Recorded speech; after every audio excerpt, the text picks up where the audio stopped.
where he sort of works his way through visualizing what this might look like at running back at some point. Is it this week? Is it next week? Might it be week 6? Who knows? But there's something in his belly from a guy who's watched every single play at practice all training camp long. Something in his belly says Jordan Mason could be the breakout star for the 49ers this year. I don't disagree with him. I just find it all the more stunning that he was active in a game on Sunday where the number one running back got hurt and he didn't get a touch. Like there's something a little weird about that. Now maybe he gets the bulk of the carries against Seattle now with Mitchell officially out and just continues to move up the depth chart. Jeff Wilson Jr., like him as you may, he looked slow and just there was something to him that he just didn't have in the game on Sunday. Maybe the elements, but I would have thought he would have been somebody that would have been okay in the elements. Well, okay, so let's take the running back position and sort of apply to it what the 49ers have done at the quarterback position. Listen to what he said. Jeff Wilson Jr. is next in line. Why? Because they trust him. But they definitely have young guys who are flanked over here waiting in the wings who are more talented. Gee, how did they handle that exact same dynamic at the quarterback position? Sure, what do we know about Jimmy Garoppolo? Well, not dynamic, but we trust him.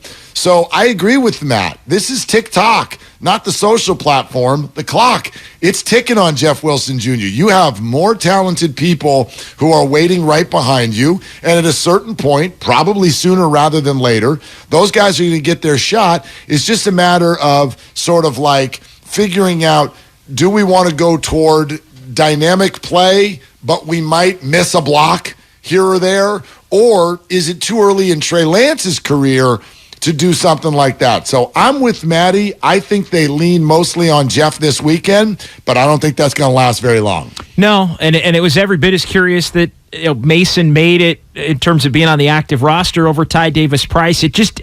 Trey Sermon, I keep going back to him, the third-round pick last year.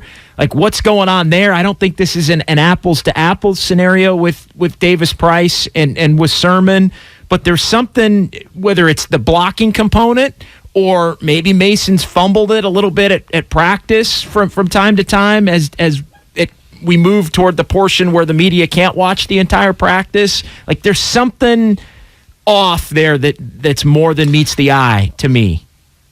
I think my read on it is, and this is probably true for most coaches, Kyle Shanahan, a big fan. If I had to give one word of what a coach, what a parent, what they really want all the time, consistency. They want consistency. And I think that Jordan Mason has been more consistent than Ty Davis Price with regard to whatever it is they're doing, whether that's hitting the hole hard, whether that's picking up the block, whatever that role is. It sounds to me like they feel like Jordan Mason, while maybe a little bit less dynamic, like Ty Davis Price at his best hitting of the hole is probably more ferocious than Jordan Mason, but he doesn't always do it. And look at the way Shanahan reacts when he's feeling like someone's inconsistent. Look what he did to Brandon Ayuk last year. He felt like he was being inconsistent. So what did he do? Shoved him in the doghouse. Said, we'll see you in week 8.